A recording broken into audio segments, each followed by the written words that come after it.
আজও স্বস্তিতে বাড়ি ফিরছেন ট্রেনের যাত্রীরা। টিকিট ব্ল্যাকে যাওয়ার সুযোগ নেই জানিয়ে রেল কর্তৃপক্ষ বলছে জাল টিকিটের সত্যতা পাওয়া গেছে। কমলাপুর স্টেশন ম্যানেজার শাহাদাত হোসেন জানালেন, যে কোনো অনিয়ম কিংবা অভিযোগ পেলে সর্বোচ্চ ব্যবস্থা নেওয়া হবে। আরও জানাচ্ছেন শাহরিয়ার বাঁধন। স্বপ্নের বাড়ির উদ্দেশ্যে যাত্রা করতে কমলাপুর রেলওয়ে স্টেশনে আনাগোনা যাত্রীদের। এখন পর্যন্ত ভোগান্তিবিহীন ঈদ যাত্রার প্রত্যাশা নিয়ে রওনা হচ্ছেন তারা। বিগত বছরগুলোর তুলনায় এবারের ঈদ যাত্রায় স্বস্তির কথা বলছেন যাত্রীরা। এই ঈদের মতো যে সুশৃঙ্খলভাবে শুরু থেকে শেষ পর্যন্ত আমি এতক্ষণ যা দেখলাম, স্টেপ বাই স্টেপ এত সুন্দর ঈদযাত্রা আমি কখনো ফিল করি নাই। পরিবেশটা একটু সাজালো গুছালোই লাগতেছে। আগের চেয়ে এবার মনে হচ্ছে অনেক সহজ হয়েছে। এবছর একবারে মানুষ যাত্রী খুবই কম। এভাবে এই দেশটা উন্নতি হোক, আগায় যাক, এটা আমাদের প্রত্যাশা।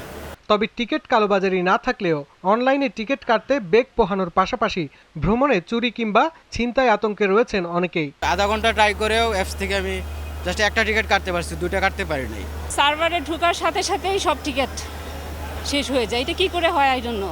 টিকিটের ব্যাপারটা হচ্ছে একটু কালোবাজারি আছে, একটু না অনেকটুকুই। 9:45 ছাড়ছে ট্রেন, কিন্তু আজকে 10টা 9 হয়েছে, এখন পর্যন্ত ছাড়ে নাই।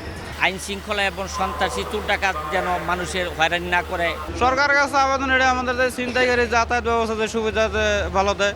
রেল কর্তৃপক্ষ জানায়, জাল টিকিটের সত্যতা পাওয়া গেছে, সর্বোচ্চ ব্যবস্থা গ্রহণের উদ্যোগও নেওয়া হয়েছে। ফটোশপে এডিট করে কিছু টিকিট আছে, জাল টিকিট, এগুলো আমাদের হাতে ধরা পড়ছে এবং আমরা ওদেরকে বের করে দিছি, বেশিরভাগকে বের করে দিছি। অভিযোগ নিয়ে যদি কেউ আসে ব্যবস্থা নিব। আর এখানে টিকিট পাওয়ার কোনো সুযোগ না, অনলাইনে টিকিট দিচ্ছি, আপনারা সবাই জানেন।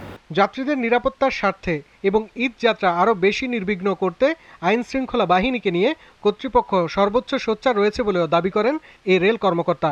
আনসার সদস্য এবং র্যাবরাও টহলে আছে, সব ধরনের নিরাপত্তার ব্যবস্থা আছে এবং ট্রেনেও সে নিরাপত্তার ব্যবস্থা আছে।